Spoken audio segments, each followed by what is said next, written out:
سلام دوستای عزیزم، امیدوارم که مثل همیشه حالتون خوب باشه.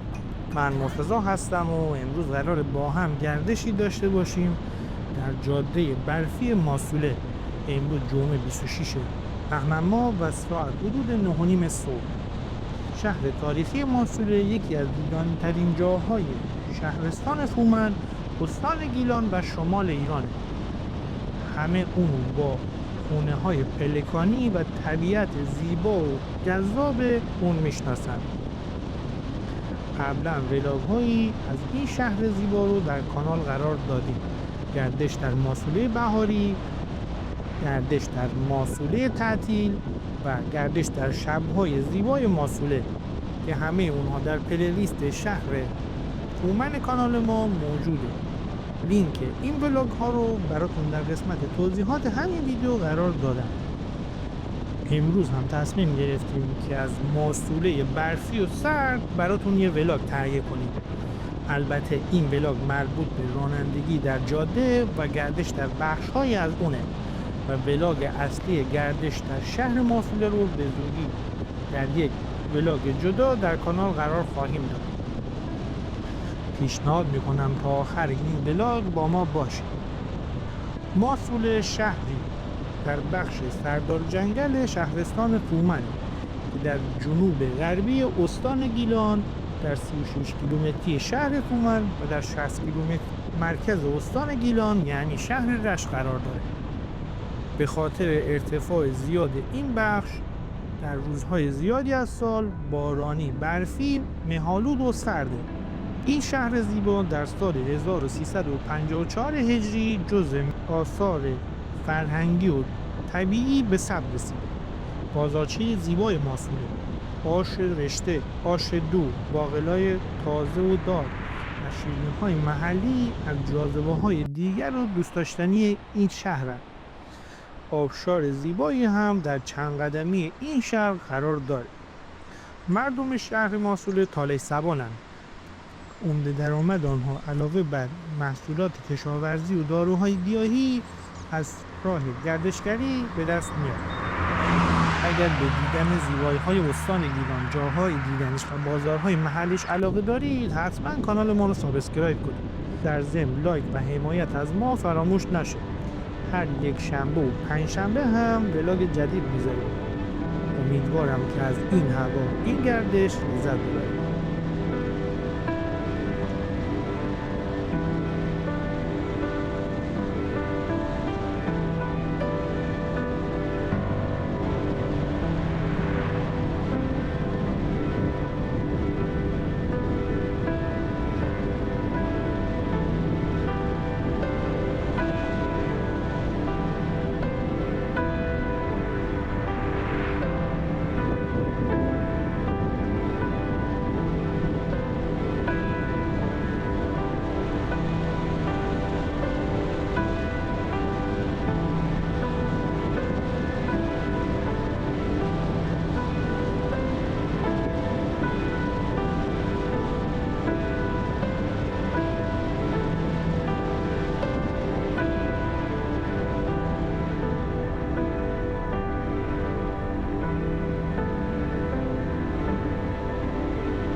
مهداری میاد پایین.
جاتون واقعا خالی.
شخصی حالا اجازه ندارم بریم.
بلالم داره.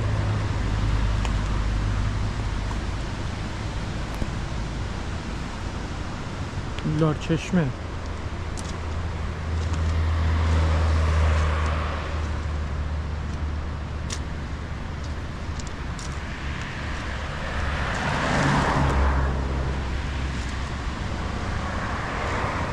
حالا میگم اونورم طبیعتش. چشم.